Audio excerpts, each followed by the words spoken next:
பிதாவை துதிக்கிறோம், மையப்படுத்துகிறோம். நேசிக்கிறதான் நல்ல பிதாவை, இந்த ஆசீர்வதிக்கப்பட்ட அற்புதமான காலவேளை ஜெபிக்கிறோம். நீங்கள் அறிய வேண்டிய ஒருவர் என்கிற அந்த கால ஜெபம் ஒவ்வொரு நாளும் கர்த்தாவே எங்களுக்கு நீர் ஆசீர்வாதமாய் மாற்றி கொடுப்பதற்காக நன்றி செலுத்துகிறோம். இந்த நாளில் வந்திருக்கிற தேவ ஜனங்களை கர்த்தர் அபரிதமாக ஆசீர்வதிப்பீராக. ஆண்டுடைய பலத்த கரம் கூட இருந்து வழிநடத்தும்படி ஜெபிக்கிறோம். ஆறு முதல் முடிவு வரை கர்த்தர் தாமே இந்த ஜெபத்தை பொறுப்படுத்திக் கொள்ளும். ஆச்சரியமான காரியங்களை கர்த்தர் செய்வீராக. கன மகிமை துதி ஸ்தோத்திரங்கள் எல்லாம் நாங்கள் உங்களுக்கே தருகிறோம். பெரிய காரியங்களை கர்த்தர் செய்வீராக. நாதர் இயேசு கிறிஸ்துவின் நாமத்தில் தாழ்மையோடு வேண்டிக் கொள்கிறோம். ஜெபங்களும் நல்ல பிதாவே.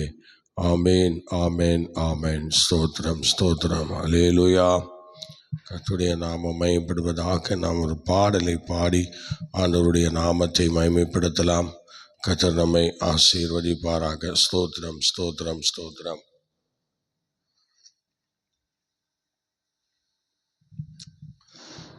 அல்லேலூயா.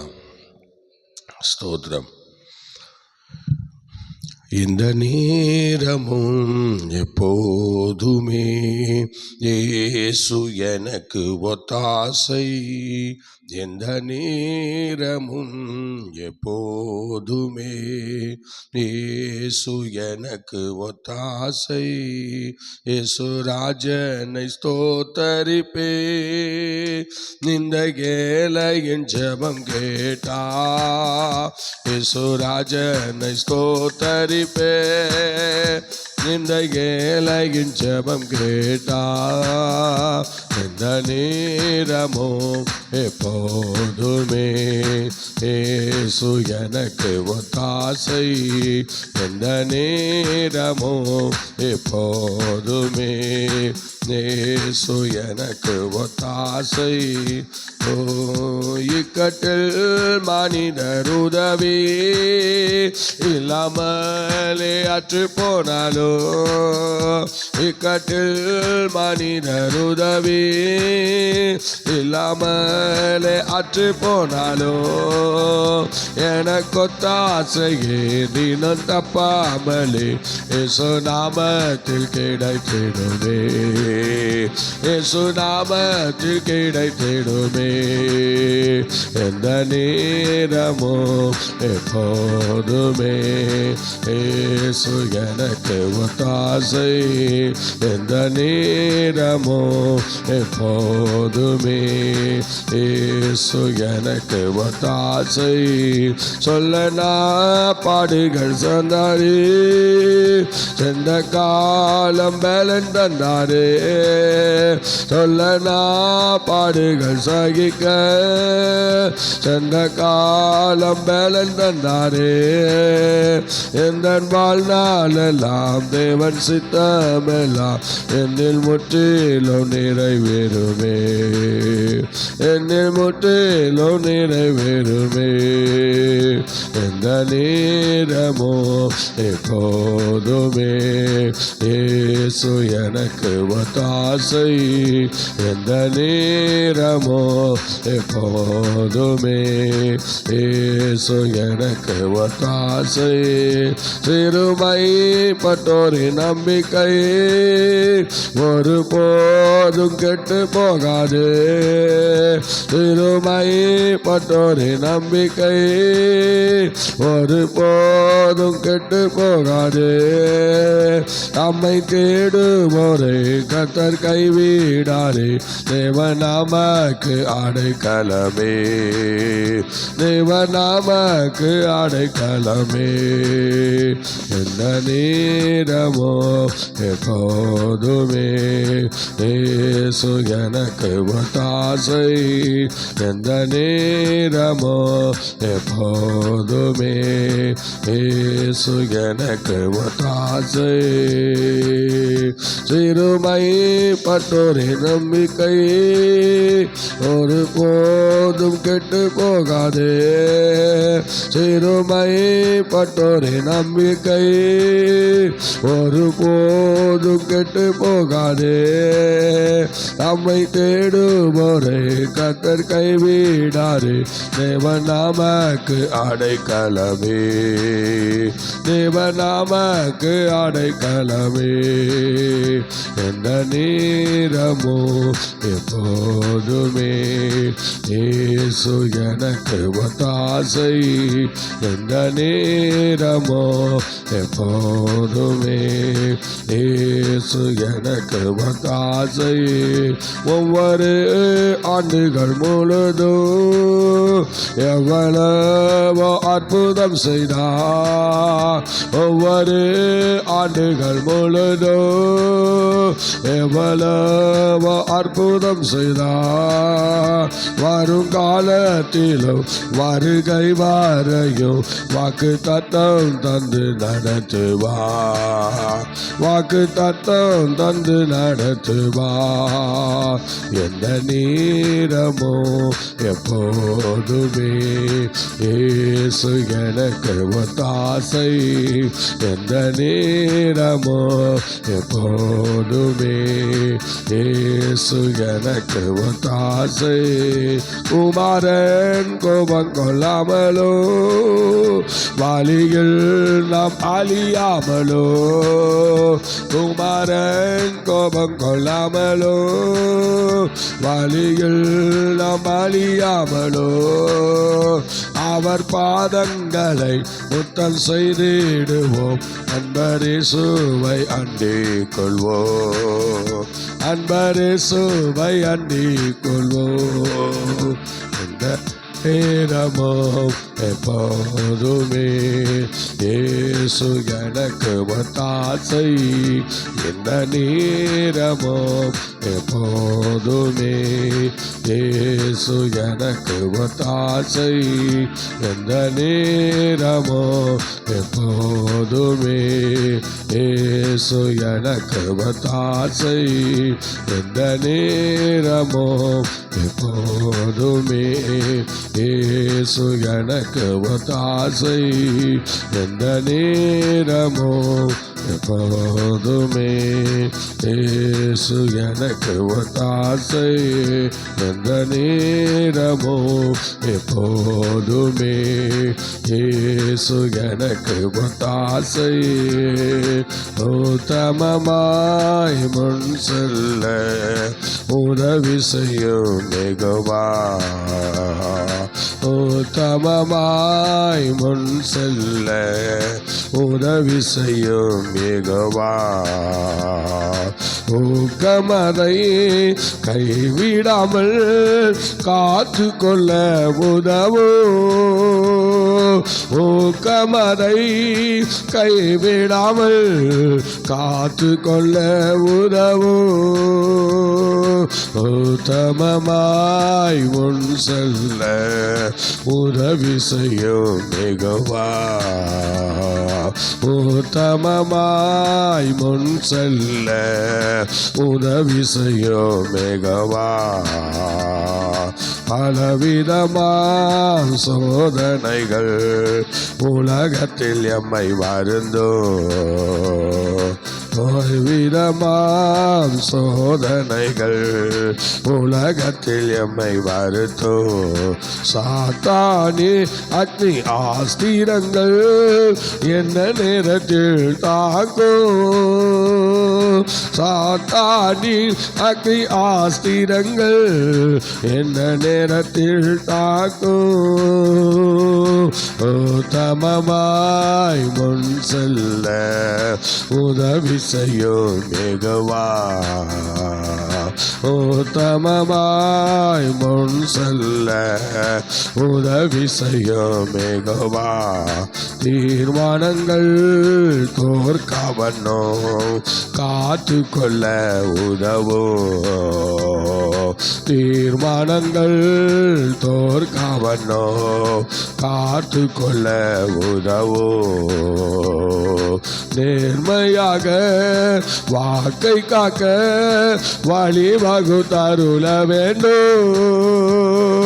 நேர்மையாக வாக்கை காக்க வழிவகுத்தருள வேண்டும்.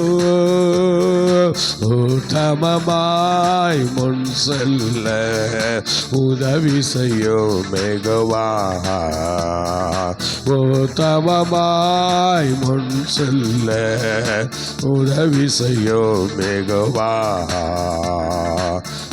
விலக மாயாபுரி அழிய போவது நிச்சயம். உலக மாயாபுரி அழிய போவது நிச்சயம். ரட்சகனே நீ ராஜாவாக வருவது அது நிச்சயம். ரட்சகனே நீ ராஜாவாக வருவது அது நிச்சயம். உத்தமமாய் முன் செல்ல உதவி செய்யும் மெகவா. உத்தமமாய் முன் செல்ல உதவி செய்யும் மெகவா. தூதரோடு பாடலோடு பரலோகில் நான் உலாவ. தூதரோடு பாடலோடு பரலோகில் நான் உலாவ. கிருபை செய்யோ இயேசுதேவா உண்மை வழி காட்டியே. கிருபை செய்யோ இயேசுதேவா உண்மை வழி காட்டியே. உத்தமமாய் முன் செல்ல உதவி செய்யும் மெகவா. உத்தமமாய் முன் செல்ல உதவி செய்யும் மெகவா. ஊக்கமறையே கைவிடாமல் காத்து கொள்ள உதவும். ஊக்கமறை கைவிடாமல் காத்து கொள்ள உதவும். உத்தமமாய் முன் செல்ல உதவி செய்யும் மெகவா. உத்தமமாய் முன் செல்ல உதவி செய்யும் மெகவா.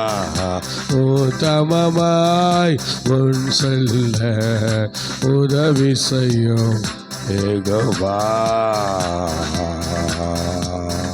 ஹல்லேலூயா. கர்த்தருடைய கிருபையினால ஆண்டவரே இந்த காலமே ஹல்லேலூயா தேவனை ஆராதிப்பதற்கும் மகிமைப்படுத்துவதற்கும் கர்த்தர் எங்களை கொண்டு வந்ததற்காக ஸ்தோத்திரம். ஹல்லேலூயா. இந்த காலை நேரத்தை எங்களுக்கு தந்தீரே உமக்கு ஸ்தோத்திரம். ஆண்டவரே எங்கள் வாழ்நாட்களிலே இப்படிப்பட்ட சந்தர்ப்பத்தை தந்ததுக்காக உம்மை ஸ்தோத்திரிக்கிறோம். உம்மை ஆராதிக்கிறோம். உம்முடைய நாமத்தை மகிமைப்படுத்துகிறோம். இரத்தத்தால் ஜெயம். இயேசு இரத்தம் ஜெயம். Hallelujah. Hallelujah. Praise God, praise God, praise God, hallelujah, hallelujah. கர்த்தருடைய கரம் கூட இருந்து எங்களை வழி நடத்துவதாக. எல்லா தீமைகளுக்கும் பொல்லாப்புக்கும் எங்களை காத்துக்கொள்ளும். ஆண்டவர் எங்களோடு தொடர்ந்து பேசுவீராக. இயேசுவின் நாமத்தில் பிதாவே, ஆமென்.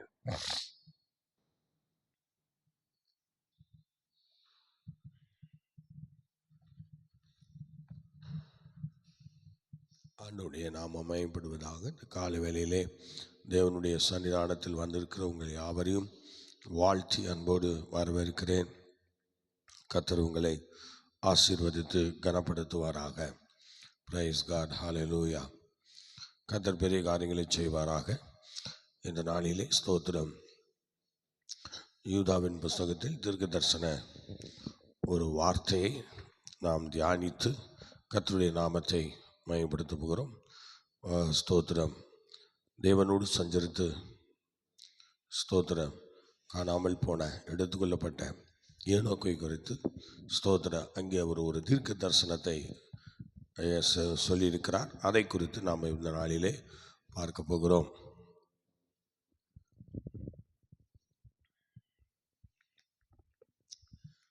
கர்த்தர் நம்மை நடத்துவாராக. ஸ்தோத்திரம். நாம் இப்பொழுது யூதாவின் புஸ்தகம் 14ஆம் வசனத்தை வாசிக்கலாம். யூதாவின் புஸ்தகத்திலே 14வது வசனத்தை நாம் வாசித்து கர்த்தரை மகிமைப்படுத்துவோம். யூதாவின் புஸ்தகம் 14வது வசனம் வாசிங்கள். ஆதாமுக்கு ஏழாம் தலைமுறையான ஏனோக்கும் இவர்களை குறித்து இதோ எல்லோருக்கும் நியாய தீர்ப்பு கொடுக்கிறதற்கும் அவர்களில் அவபக்தியுள்ளவர்கள் யாவரையும் அவபக்தியாய் செய்து வந்த சகல அவபக்தியான கிரியைகளின் நிமித்தமும் தமக்கு விரோதமாய் அவபக்தியுள்ள பாவிகள் பேசின கடின வார்த்தைகளின் நிமித்தமும் அவர்களை கண்டிக்கிறதற்கும் ஆயிரமான தமது பரிசுத்தர்களோடே கூட கர்த்தர் வருகிறார் என்று முன்னறிவித்தான். பொய்யா பேசக்கூடாது, வசனத்தை ஒழுங்கா வாசிக்கணும். ஆயிரமான படிங்க, திரும்ப படிங்க. ஆயிரமான தமது பரிசுத்தர்களோடே கூட, அப்படியா போட்டிருக்கு, பரிசுத்தவான்களோடே கூட கர்த்தர் வருகிறார் என்று முன்னறிவித்தான். விளையாட்டுத்தனம்லாம் இருக்கக்கூடாது. வேதவசனம் வாசிக்கும் போது கரெக்டாக படிக்கணும். ஸ்தோத்திரம். நிறுத்து, நிதானமா, கோர்வையா, அழகா வாசிக்கணும். வசனத்தை மாற்றிலாம் படிக்கக்கூடாது. ஜாக்கிரதை. ஸ்தோத்திரம். அல்லேலூயா. சத்தமாக ஒரு அல்லேலூயா சொல்லுங்க பார்க்கலாம். கரங்களை உயர்த்தி ஸ்தோத்திரம். ஆண்டவருடைய நாமம் மகிமைப்படுவதாக. இந்த அருமையான நாளிலே நாம் 14வது வசனத்தை இவ்விதமாக வாசித்தோம். அதில் எவ்வளோ அருமையாக சொல்லியிருக்கிறார் பாருங்கள். ஸ்தோத்திரம். இது இந்த ஏனோக்கை குறித்து, ஏனோக்கினுடைய தீர்க்க தரிசன வார்த்தைகள் வேற எங்கும் சொல்லப்படவில்லை. இந்த வெளிப்படுத்தின விசேஷத்திற்கு முன்பதாக யூதாவின் புஸ்தகத்தில் மாத்திரம்தான் ஏனோக்கை குறித்து இங்கே சொல்லியிருக்கிறார். ஆதாமிலிருந்து 14வது தலைமுறையிலே, 7ஆம் தலைமுறையிலே வந்தவர் தான் ஏனோக்கு. அவர் ஸ்தோத்திரம் இவ்விதமாக இயேசு பெருமான் இந்த பூமிக்கு எப்படி வருவார் என்பதை இங்கே ஒரு தீர்க்க தரிசனமாக சொல்லுகிறார். ஆதாமுக்கு 7ஆம் தலைமுறையான ஏனோக்கும் இவர்களை குறித்து இதோ எல்லாருக்கும் நியாய தீர்ப்பு கொடுக்கிறதற்கும் அவர்களில் அவபக்தி உள்ளவர்கள் யாவரும் அவபக்தியாய் செய்து வந்த சகல அவபக்தியான கிரியைகளின் நிமித்தமும் தமக்கு விரோதமாய் அவபக்தி உள்ள பாவிகள் பேசின கடின வார்த்தைகள் எல்லாவற்றின் நிமித்தமும் அவர்களை கண்டிக்கிறதற்கும் ஆயிரமான, நல்ல கவனிங்கள், ஆயிரமான தமது பரிசுத்தவான்களோடு கூட கர்த்தர் வருகிறார் என்று முன்னறிவித்தான். ஸ்தோத்திரம். பாருங்கள் எவ்வளோ அருமையாக இந்த இடத்துல சொல்லப்பட்டிருக்கிறது. ஆயிரமான பரிசுத்தவான்களோடு கர்த்தர் வரப்போகிறார் நியாயம் தீர்க்க. யாரை என்று பார்க்கும்போது தமக்கு விரோதமாய் அவபக்தி உள்ள பாவிகள் பேசின கடின வார்த்தைகள். ஸ்தோத்திரம். பாவிகள் இன்னைக்கு பூமியில் எவ்வளோ பேர் செதறி இருக்காங்க. எவ்வளோ பேர் இன்னைக்கு ஆண்டவருடைய நாமத்தை கண்ணா புண்ணான்னு பேசுகிறாங்க. ஸ்தோத்திரம். பயங்கரமாக பேசுகிறாங்க பார்த்தீங்களா. அதனால ஸ்தோத்திரம், அந்த வார்த்தைகள் ஒன்றும் ஸ்தோத்திரம் தள்ளப்படத்தக்கதில்லை. அவன் அவிசுவாசியாக இருக்கட்டும், அவன் யாராக இருக்கட்டும், ஸ்தோத்திரம் தேசத்தில் எந்த பொறுப்பில் இருந்தவனாக இருந்தாலும் சரி, நல்ல கவனிங்க, தமக்கு விரோதமாய், ஆண்டவருக்கு விரோதமாய் அவபக்தி உள்ள பாவிகள். ஸ்தோத்திரம். அவனே சுத்தம் கிடையாது, அவனே எதுலேயும் தேர்ச்சி கிடையாது, அவனே எதுலேயும் உண்மை கிடையாது, அவன் ஒரு குடும்பத்தில் கூட உண்மை இல்லை, அவன் தேவனையும் தேவனுடைய பிள்ளைகளையும் தூஷிக்கிறான். ஆனால் இதை கர்த்தர் கேட்கிறார். என்ன செய்கிறார் பாருங்க. அவனுக்கு நியாய தீர்ப்பு கொடுக்கதான் அவர் வரப்போகிறாராம். இந்த வருகை அவனை சந்திக்கிறதற்காக. இப்போ கூட நிறைய இடங்களில் பாருங்க பேசி கொண்டிருக்கிறார். நிறைய கண்ணாப்புனான்னு பேசுவாங்க. ஸ்தோத்திரம். ஹல்லேலூயா. கண்ணாப்புனான்னு பேசுவாங்க. ஸ்தோத்திரம்.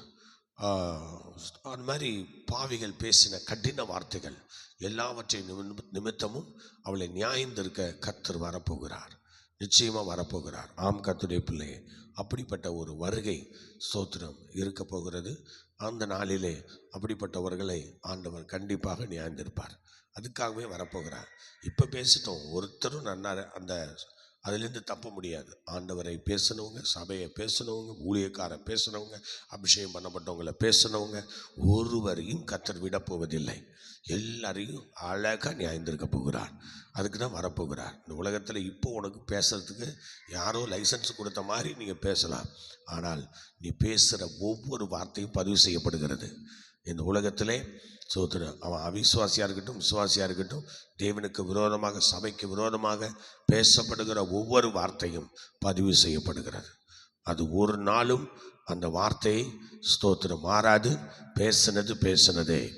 அதே போல் அவங்களுக்கு பனிஷ் கொடுக்கறதே. இதிலிருந்து எந்த மாற்றமும் கிடையாது. ஹல்லேலூயா. பேசின எல்லா வார்த்தைகளுக்கும் சோத்திரம். ஏனென்றால் சோத்திரம் அவிசுவாசி தான் பேசுவான் அப்படிலாம் சொல்லி பார்த்தாங்க. நல்லா கவனிங்க. அவபக்தியான சோத்திரம் அதில் என்ன சொல்லியிருக்கு பார்த்தீங்களா? ஸ்தோத்திரம். அவபக்தியான கிரியைகளின் நிமித்தம், அவபக்தியான கிரியைகளை விசுவாசிகள் நடத்தினாலும் அவர்களை நியாயந்திருக்க வருகிறார். சோதரன், அவபக்தியான கிரியைகளை நடப்பிக்கிறவர்கள் தன்னை நீதிமான் என்று யாரும் ஒத்துக்க போகிறதில்லை. சோதரன், நாங்கள் பாவிகள்னு ஒத்துக்க போகிறதில்லை. நீதிமான் சொல்லுவாங்க, ஆனால் பாவிகள்னு ஒத்துக்க மாட்டாங்க. அவபக்தியான கிரியை நடப்பிக்கிறேன்னா சொல்லவே மாட்டாங்க. ஆனால் அதற்கும் சேர்த்து தான் ஆண்டவர் நியாயந்திருக்க வருகிறார். ஆகவே எனக்கு பிரியமானவர்களை பார்த்து நிதானமாக நாம் ஜீவிக்க வேண்டும். இந்த ஏனோக்கு ஒரு நல்ல ஸ்தோத்திரம் தேவ மனுஷன். ஏனோக்கு என்றால் பிரதிஷ்டை என்று சொல்லப்படுகிறது. அது நமக்கு எல்லாருக்கும் தெரிஞ்ச விஷயம். ஏனோக்கு என்றால் பிரதிஷ்டை என்று எல்லாருக்கும் தெரிஞ்ச ஒரு காரியம். இதில் ஏனோக்கு ஒரு பைபிளே ஒரு பாகத்தை அவர் எழுதியிருக்கிறார்.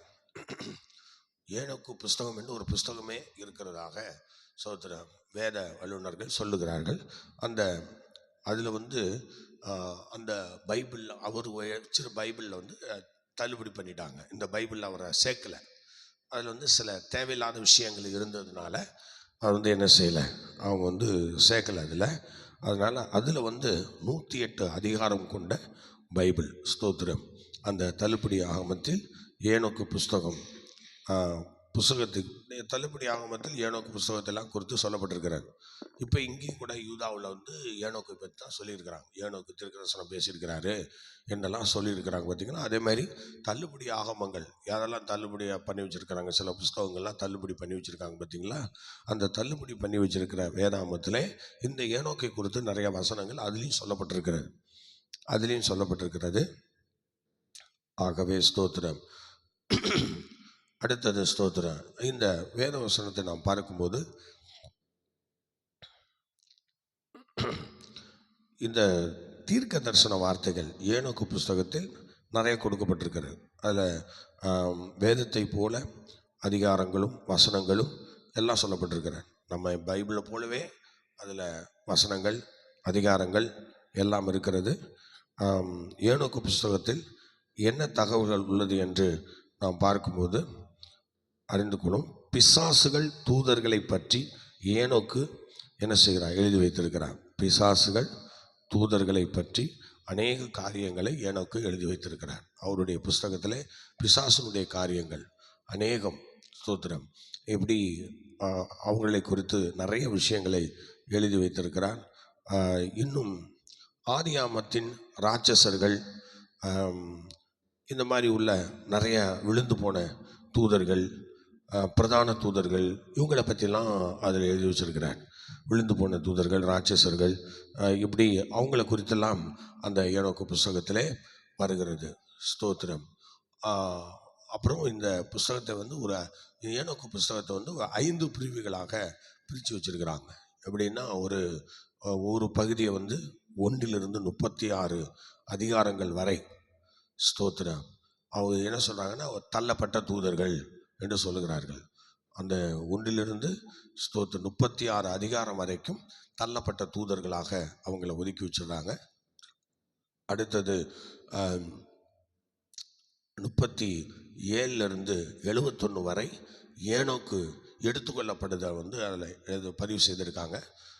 ஸ்தோத்திரம். 72 முதல் 88 வரை நட்சத்திரங்களையும் அதன் பாதை, அந்த மாதிரி அந்த நட்சத்திரங்களுடைய பெயர்களை அதெல்லாம் பதிவு செய்து வச்சிருக்கிறாங்க. அடுத்தது 89 to 90 வரைக்கும் இயேசுவின் வருகை குறித்து அங்கே சொல்லப்பட்டிருக்கிறது. ஏனோக்கு புஸ்தகத்தில் சொல்லியிருக்கு. இயேசுவின் வருகை அதுவும் ஏனோக்கு புஸ்தகத்தில் சொல்லப்பட்டிருக்கிறது. அடுத்து 91 to 108 வரை பாவிக்கு வரும் ஆக்கினை, நீதிமானுக்கு வரும் ஆசீர்வாதம், இதை குறித்தும் சொல்லியிருக்கு. இப்படி 5 பிரிவுகளை அந்த கொண்ட ஒரு புஸ்தகம்தான் இந்த ஏனோக்கு புஸ்தகம். அப்படி வச்சிருக்கிறார்கள். ஏனோக்கு புஸ்தகம் எப்பொழுது எழுதப்பட்டது என்று சொல்லியிருக்கிறாங்க. கிபி 300லேருந்து இந்த 200க்குள்ளாக ஸ்தோத்திரம் அந்த புஸ்தகத்தை எழுதியிருக்கிறார்கள்.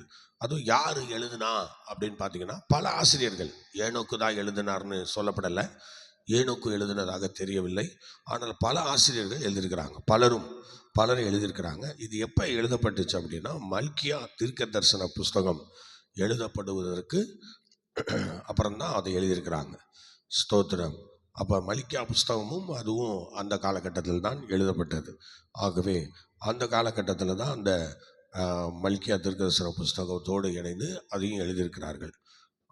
அவ்விதமாக இதில் என்ன அப்படின்னா ஏனோக்கு புஸ்தகத்தை ஏன் வேதத்தோடு இணைப்பதற்கு ஒரு தடையாக ஒரு 3 காரியங்கள் அது காணப்பட்டது. ஸ்தோத்திரம்.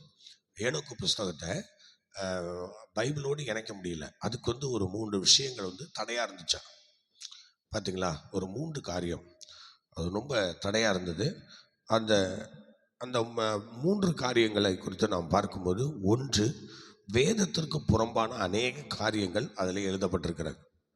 பார்த்தீங்களா? வேதத்துக்கு புறம்பான நிறைய விஷயம் அதில் எழுதப்பட்டிருக்கிறது. அதனால தான் அந்த பைபிளை ஏனோக்கு புஸ்தகத்தை தள்ளுபடி பண்ணி வச்சுருக்காங்க. அதில் என்ன சொல்கிறது? இயேசுவையும் அப்போஸ்தலர்களையும் எந்த இடத்துலையும் காட்டி கொடுக்கவில்லை. பார்த்தீங்களா? ஸ்தோத்திரம். சொல்கிறாங்க, இயேசுவையும் அப்போஸ்தலர்களையும் எந்த இடத்துலையும் சுட்டி காட்டலை. அவங்கள இயேசுவையும் அப்போஸ்தலர்களையும் அதில் சொல்லவே இல்லையா? இதில் ஏனோக்கு புஸ்தகத்தில் இயேசுவை குறித்தோ அப்போஸ்தலர்களை குறித்தோ எந்த விஷயங்களும் அதில் சொல்லப்படவில்லை. அடுத்தது, யூதா புஸ்தகத்தில் ஒரே ஒரு இடத்தில் மட்டும்தான் யூதாவை அதை பயன்படுத்தியிருக்கிறார். இந்த புஸ்தகத்தை பற்றி சொல்ல போகிறது இந்த யூதாவை குறித்து பேசுகிற அதை பார்க்குறோம்.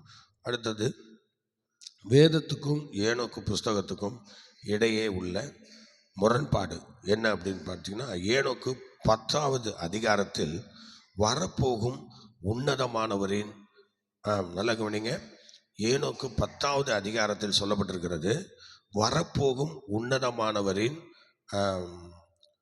உலகத்தின் அழிவை குறித்து ஏனோக்கு நோவாவிடம் சொல்ல வேண்டும் என்று. பார்த்தீங்களா? அங்கே இந்த மாதிரி காரியங்களை என்னும் தூதனை ஏனோக்கிடம் அனுப்பினதாக இருக்கிறது. அது எங்கேயுமே சொல்லப்படாத ஒரு விஷயம். பார்த்தீங்களா? யூரி என்னும் தூதனை ஏனோக்கிடம் அனுப்பினதாக இருக்கிறது. அதெல்லாம் அந்த மாதிரி காரியங்கள்லாம் நம்ம பைபிளில் இல்லைங்கிறதுனால அவங்க அதை ஒதுக்கி வச்சுட்டாங்க. ஆனால் ஆதியாமம் 5:24 நோவா படிங்க பார்க்கலாம். ஆதியாமத்தின் புஸ்தகம் 5:24 நோவா ஏனோக்கு தேவனோடே சஞ்சரித்து கொண்டிருக்கையில் காணாமற் போனான், தேவன் அவனை எடுத்துக்கொண்டார்.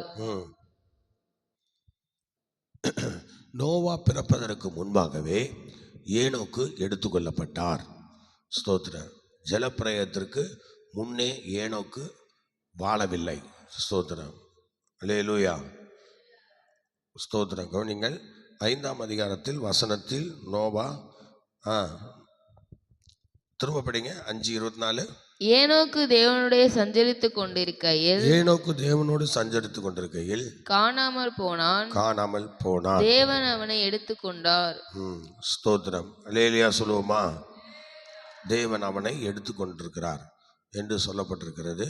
எடுத்துக்கொள்ளப்பட்டார். ஜலப்பிரளயத்திற்கு பின்னே ஏனோக்கு என்ன செய்யவில்லை? வாழவில்லை என்று சொல்லப்பட்டிருக்கிறது. அப்படித்தானே? அவர் ஜலப்பிரளயத்துக்கு முன்னே வாழ்ந்தவர் தான். ஆனால் அவர் ஜலப்பிரளயத்துக்கு பின்னே அவர் என்ன செய்யலை? வாழவில்லை. ஆனால் இங்கே என்ன சொல்லியிருக்கிறது? 10வது அதிகாரத்தில் ஏனோக்கு புஸ்தகம் 10வது அதிகாரத்தில் என்ன வரப்போகும் உன்னதமானவரின் உலகத்தின் அழிவை குறித்து ஏனோக்கு நோவாவிடம் சொல்ல வேண்டும் என்று யூரி என்னும் யூதனை ஏனோக்கிடம் அனுப்பினதாக சொல்லப்பட்டிருக்கிறார்.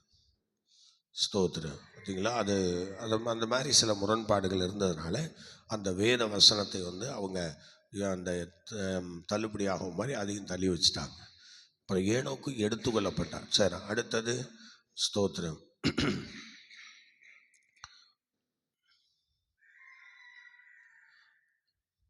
சாத்தானை பற்றி சொல்லப்பட்டிருக்கு. சாத்தானை பற்றியும் உலகத்தின் பாவங்களையும் தேவன் அவன் மேல் சுமத்தினார் என்று சொல்லப்பட்டிருக்கிறது. உலகத்தின் பாவத்தை சாத்தான் என்ன செய்கிறான், அவன் சாத்தான் மேலே சுமத்தினதாக சொல்லப்பட்டிருக்கிறது. அதில் ஒரு வேத வாக்கியம் சொல்லப்பட்டிருக்கிறது. ஆனால் வேதத்தில் லூசிபரை குறித்தது லூசிபரை பற்றியும் சொல்லப்பட்டிருக்கிறது. ஏனோக்கு 13:5 என்ன சொல்கிறாங்க அப்படின்னா, விழுந்து போன தூதர்கள் மனம் திரும்பியதாக சொல்லப்பட்டிருக்கிறது. விழுந்து போன தூதர்கள் இருக்காங்கல்ல, அவங்க மனம் திரும்பினாங்களாம். அது ஏனோக்கு புஸ்தகத்தில் சொல்லப்பட்டிருக்கிறார். அதனால தான் ஏனோக்கு புஸ்தகத்தை தள்ளுபடி பண்ணிட்டாங்க, அதை சேர்க்கலை. இது இல்லாத காரியம் தானே. விழுந்து போன தூதர்கள் எப்படி மனம் திரும்ப முடியும்? அவன் தான் அந்த பூமியை கெடுத்து போட்டானே. ஸ்தோத்திரம். என்ன செஞ்சு போட்டான்? பூமியை. ஸ்தோத்திரம். ஃபஸ்ட்டு ஆண்டவர் வானத்தையும் பூமியும் அழகாக தான் படைச்சார். படைத்த பூமியை அவன் என்ன செஞ்சான்? அவன் அதை ஒழுங்கின்மையும் வெறுமையுமா மாற்றிட்டான். அந்த பூமியை அவன் கெடுத்துட்டான். இனிமே அவன் மனம் திரும்பி என்ன பண்ணுறது? அவன் மனம் திரும்பலை. ஆனால் ஏனோக்கு புஸ்தகத்தில் அவன் மனம் திரும்பினான்னு சொல்லப்பட்டிருக்கிறது. விழுந்து போன தூதர்கள் மனம் திரும்பினார்கள் என்று சொல்லப்பட்டிருக்கு. அதனால தான் இந்த புஸ்தகத்தை இதில் இணைக்காமல் வச்சுட்டாங்க. இதில் பைபிளில் இணைக்கலை. இதில் இந்த மாதிரி சங்கடமான சில விஷயங்கள் இருக்கிறது. அதனால் ஏனோக்கு புஸ்தகத்தை ஒதுக்கி விட்டார்கள். அல்லேலூயா. கண்டிப்பாக ஸ்தோத்திரம். இந்த மாதிரி காரியங்கள் அதில் இருக்கிறதுனால அப்படி. அடுத்தது ஏனோக்கு 21 சொல்லப்பட்டிருக்கிறது. ஏனோக்கு 21 கலகம் செய்த தூதர்கள் பரலோகத்தில் ஒரு பகுதியில் அடைப்பட்டார்கள் என்று உள்ளது. பார்த்தீங்களா? கலகம் செய்த தூதர்கள் பரலோகத்தில் ஒரு பக்கம் அடைப்பட்டிருக்காங்களாம். இதெல்லாம் வேதத்துக்கு ஒத்த மாதிரி இல்லை. பார்த்தீங்களா? அதில் ஸ்தோத்திரம் பகுதியில் அடைக்கப்பட்டார்கள் என்று உள்ளது. அதற்கு வேதாமத்தில் எந்த ஸ்தோத்திர ஆதாரமும் இல்லை. எந்த ஆதாரமும் இல்லை. ஏனோக்கு 31 எல்லா நட்சத்திரங்களும் எண்ணப்பட்டது என்று சொல்லப்பட்டிருக்கிறது. பார்த்தீங்களா? எல்லா நட்சத்திரங்களும் எண்ணப்பட்டாச்சான். அந்த ஏனோக்கு புஸ்தகத்தில் சொல்லப்பட்ட 31ஆம் அதிகாரத்தில் எல்லா நட்சத்திரங்களும் எண்ணப்பட்டாச்சு அப்படின்னு சொல்கிறாங்க. இப்படி நிறையா விஷயங்கள் வேதத்துக்கு முரண்பாடாக அதில் இருந்ததுனால தான் அதில் சொல்லப்பட்டிருக்கு. நீங்கள் இப்போ ஒரு வசனம் படிக்க பார்க்கலாம். எரேமியா 33:22 படிங்க.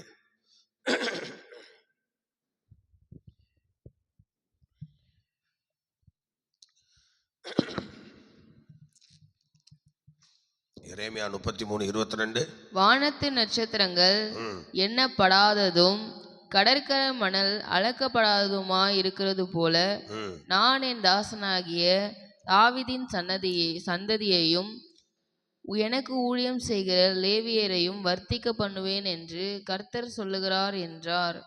பாருங்கள், இங்கே எண்ணப்படாததும் சொல்லி வானத்து நட்சத்திரங்கள் எண்ணப்படாததும் என்று சொல்லப்பட்டிருக்கிறது. பார்த்தீங்களா? எண்ணப்படாத அந்த நட்சத்திரத்தை ஏனோக்கு புஸ்தகம் என்ன சொல்லுது? நட்சத்திரங்களை எல்லாம் எண்ணிட்டாங்க அப்படின்னு சொல்லுது.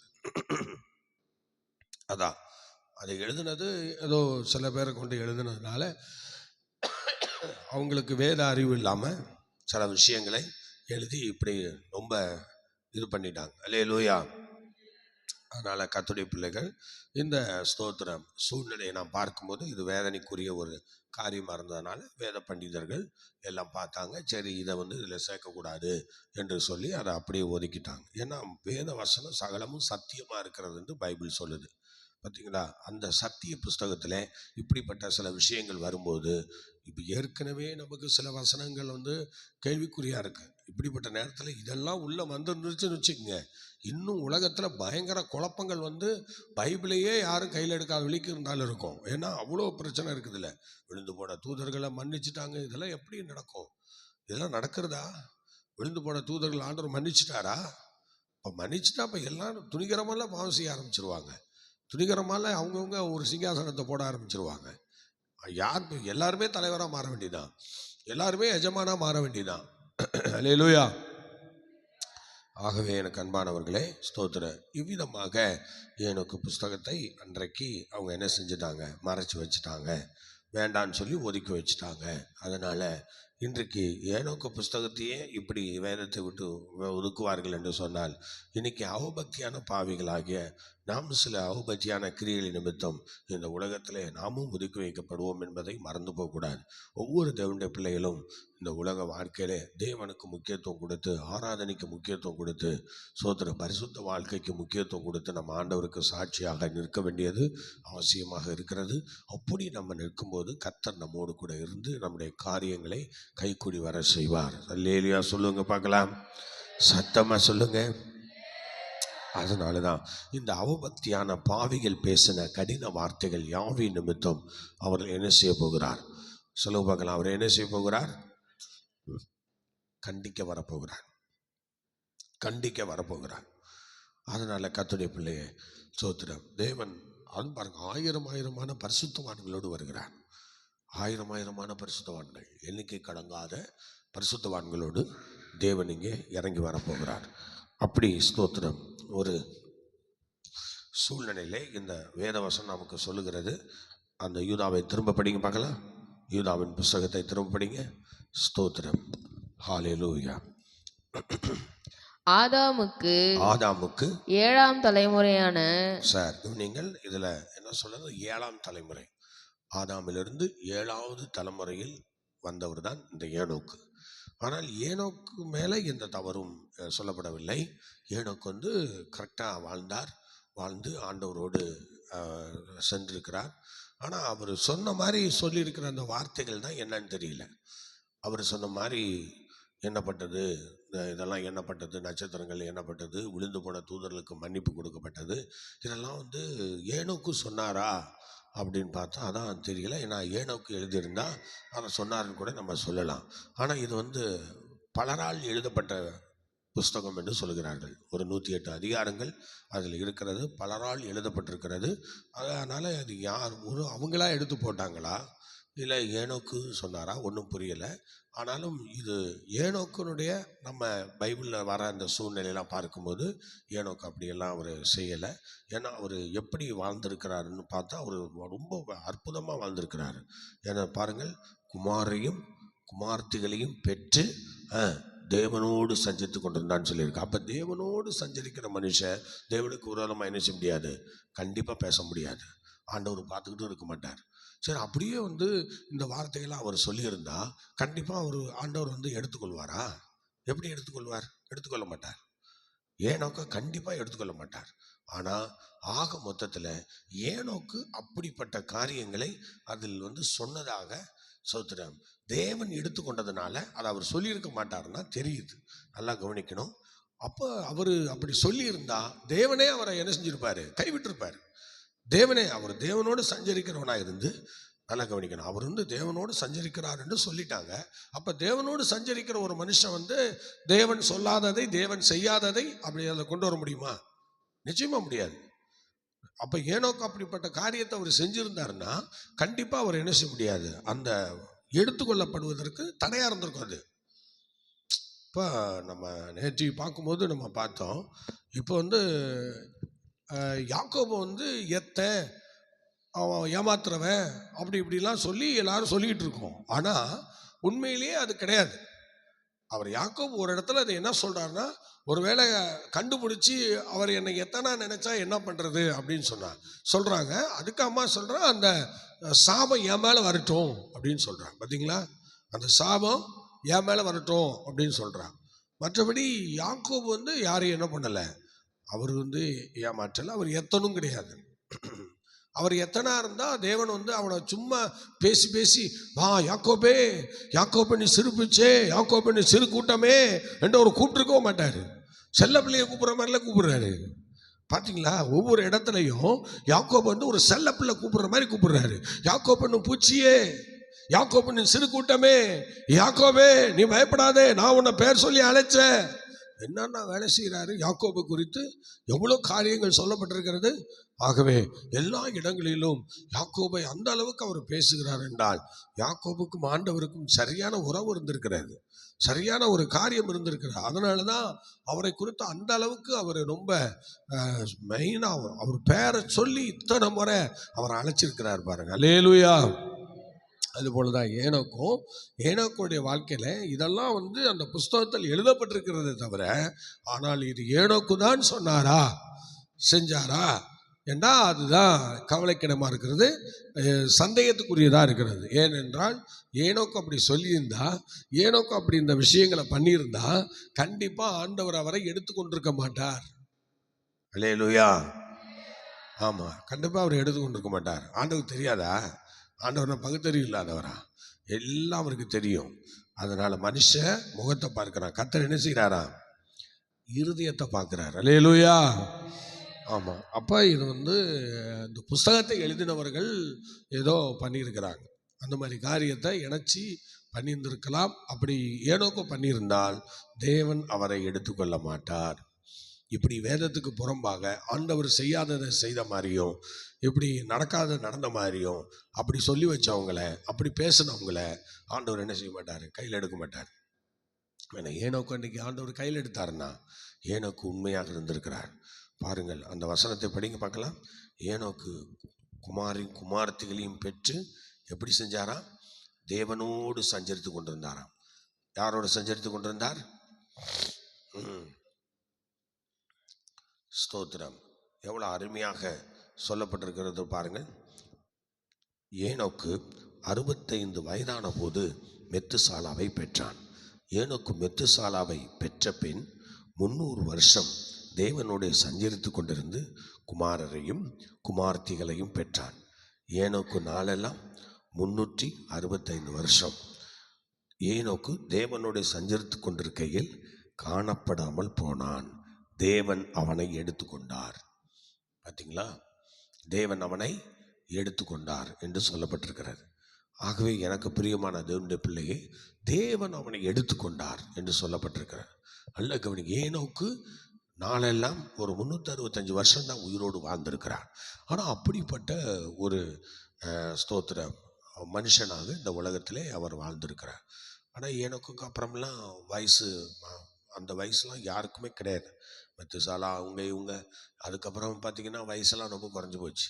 அது இந்த நோவா ஜலப்பிரளயத்துக்கு முன்னே பார்த்திங்கன்னா எல்லாருக்கும் வயசு கூடியிருக்கும். சோத்திரம். அப்புறம் இந்த நோவாவுடைய ஜலப்பிரளயத்துக்கு அப்புறம் நீங்கள் பார்த்தீங்கன்னா எல்லாருக்கும் வயசு குறைச்சதான். ஏன்னா அந்த ஸ்தோத்திரம், அந்த வைரஸ் அது இதெல்லாம் அதுக்கப்புறம் உலகத்தில் பெருக ஆரம்பிச்சிருச்சு. நோவா நாட்களில் அழிந்த அந்த அழிவின் நிமித்தமாக அந்த உலகத்தில் வரக்கூடிய அந்த வியாதியெல்லாம் அப்போ தான் திரும்ப வர ஆரம்பிச்சுது. அதுக்கப்புறம் தான் எல்லாம் வர ஆரம்பிச்சது. மக்கள் வயசெல்லாம் குறைஞ்சிச்சு பாருங்கள். அந்த ஸ்தோத்திரம், அந்த அழிவினுடைய தாக்கம், பல வியாதிகள் எல்லாருக்கும் வர ஆரம்பித்தது. அந்த ஸ்தோத்திர சூழ்நிலையிலே மக்கள் திரும்ப திரும்ப வியாதிப்பட்டார்கள். வியாதிப்பட்டு அதுக்கு முன்னாடி பாருங்கள், நோவா காலத்துக்கு முன்னாடி வியாதிப்பட்டதாகவும் ஸ்தோத்திரம் யாருக்கு எந்த இதுவும் அதில் இருக்காது, எதுவுமே அதில் இருக்காது. எல்லாம் நல்லா தான் இருந்திருக்காங்க. ஆனால் அந்த நோவா ஜலப்பிரயாணத்தில் எல்லாம் இறந்து மண்ணோடு மண்ணாக மக்கி போனது, அதனுடைய தாக்கம்தான் இன்னைக்கு ஸ்தோத்திர பாக்டீரியா போன்ற இன்னும் நிறையா கிருமிகள் எல்லாம் உலகத்தில் வர ஆரம்பிச்சிருக்கு. அல்லேலூயா சொல்லுவோமா?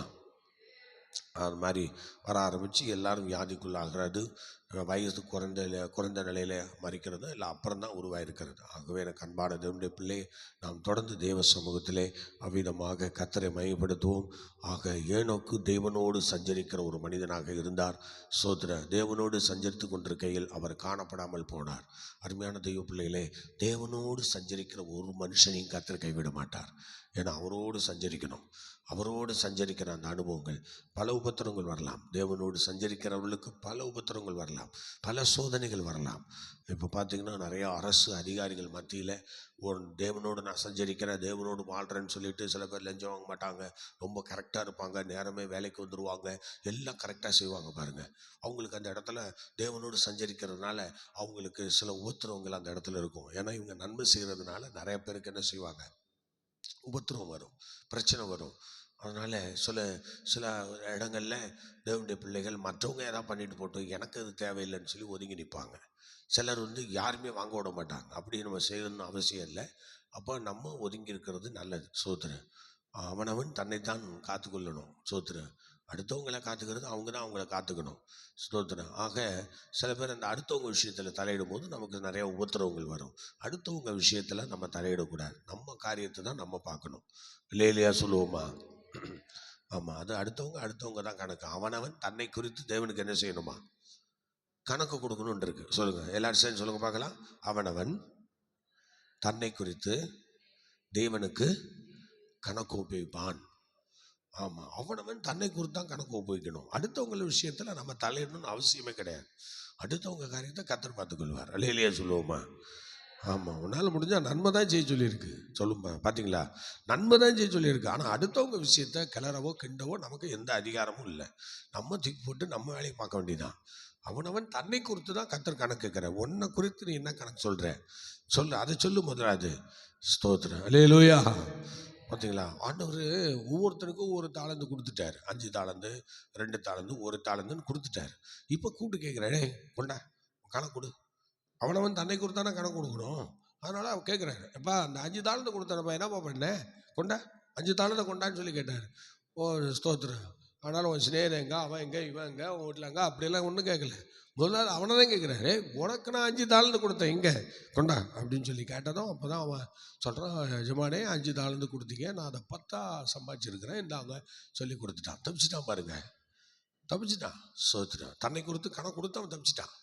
சோத்து. 2வது தாளந்து அவனை கூப்பிட்டார். 2 தாளந்து வாங்கினவன், லே நீ வா கூப்பிட்டார். அவனை கூப்பிட்டு, இடே என்னடாச்சு, நான் 2 தாளந்து கொடுத்துட்டு போனேனே என்ன பண்ணேன் அப்படின்னு சொல்லி, எஜமானே 4 தாளந்தா சம்பாதிச்சிட்டேன் இந்தாங்க அப்படின்னு சொல்லி தன்னை குறித்து அவன் கணக்கு கொடுத்துட்டான் பாருங்க.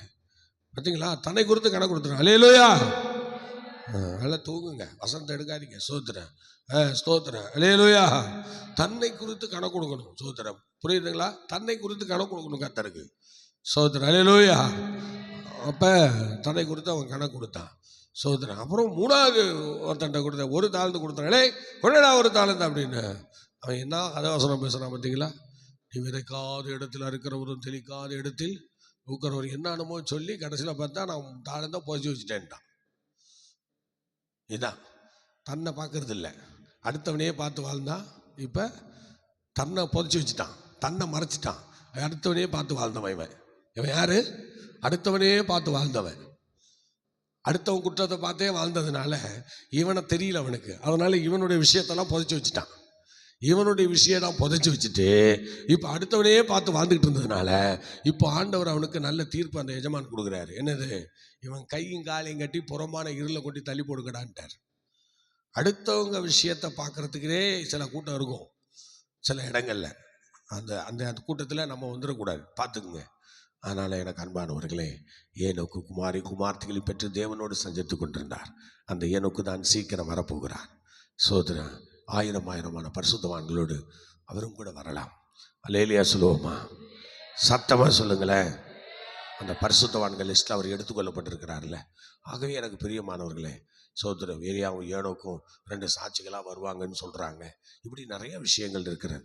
ஆகவே சோதரம் கண்டிப்பாக நாம் தேவனோடு சஞ்சரிக்க வேண்டும். தேவனோடு சஞ்சரிக்கிறவர்களை ஒரு நாள் கர்த்தர் கைவிட மாட்டார்.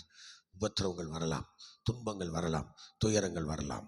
ஆண்டவர் நம்மோடு கூட இருப்பார். ஜெபிக்கலாமா? எல்லாரும் கண்களை மூடுவோம். Praise God. ஹல்லேலூயா. ஸ்தோத்திரம். ஆபிரகாமின் தேவனும் ஈசாக்கின் தேவனும் யாக்கோபின் தேவனும் ஆகிய சர்வ வல்லமை படைத்த ஆண்டவரே, இந்த அற்புதமான கால வேலைக்காக ஜெபிக்கிறோம். உங்கள் கிருபையினாலும் இரக்கத்தினாலும் நாங்கள் இந்த கால வேளையிலே நம்முடைய திரு சமூகத்திலே ஆண்டவர் வந்து தேவனோடு சஞ்சரிக்கிறதுக்கு ஏதுவாக உங்கள் சன்னிதானத்தில் நாங்கள் வரும்படி எங்களுக்கு நீ பாராட்டின கிருபைக்காக ஸ்தோத்திரம். வந்த எல்லா தேவ பிள்ளைகளையும் நீங்கள் ஆசீர்வதிங்க, வழி நடத்துங்க, அதிசயங்களை காண பண்ணுங்க. ஏனோக்கு ஆண்டவரே குமார்த்திகளை பெற்று தேவனோடு சஞ்சரித்து கொண்டிருந்தார். பல தீர்க்க தரிசன வார்த்தைகளை சொல்லியிருக்கிறார். இயேசு பெருமானின் அந்த வெளியேறப்பெற்ற வருகையை குறித்து அவர் பேசியிருக்கிறார். தொடர்ந்து ஸ்தோத்திரம். இயேசுவின் அந்த வருகை 1000 பரிசுத்தவான்களோடு வரப்போகிற அந்த நாளை அவபக்தியான பாவிகள் பேசின கடின வார்த்தைகள் எல்லாவற்றின் நிமித்தம் அவரை கண்டிக்கிறதற்காக வரப்போகிற எஜமானாகிய தெய்வம் தொடர்ந்து ஆண்டவரே ஸ்தோத்திரம் அதை மனதிலே நாங்கள் வைத்து நீர் வருகிற அந்த வருகையை நாங்கள் நினைத்து கர்த்தருக்கு முன்பாக நாங்கள் அவபக்தியாய் வாழ்ந்து விடாமல் ஆண்டவருடைய சித்தம் செய்து ஆண்டவரோடு சஞ்சரித்து வாழ தொடர்ந்து எங்களுக்கு கிருபை தாரும். தீமைக்கு விலை காத்துக்கள் அதிசயங்களை காணப்படும். ஆண்டவராக இயேசு கிறிஸ்துவினுடைய வருகை எந்த நேரத்தில் இருந்தாலும் அந்த நாளிலே நாங்கள் அந்த வருகையில் இடம்பெற எங்களை நீர் ஆயத்தப்படுத்தும். அதிசயங்களே காணப்படும். இயேசுவின் நாமத்தில் வேண்டிக் கொள்கிறோம் ஜெபங்களும் பிதாவே. ஆமேன், ஆமேன், ஆமேன். God bless you. கர்த்தர் உங்களை ஆசீர்வதிப்பார். மீண்டும் நாளை காலை 5 மணிக்கு சந்திப்போம். கர்த்தர் நம்மை நடத்துவாராக. Praise God.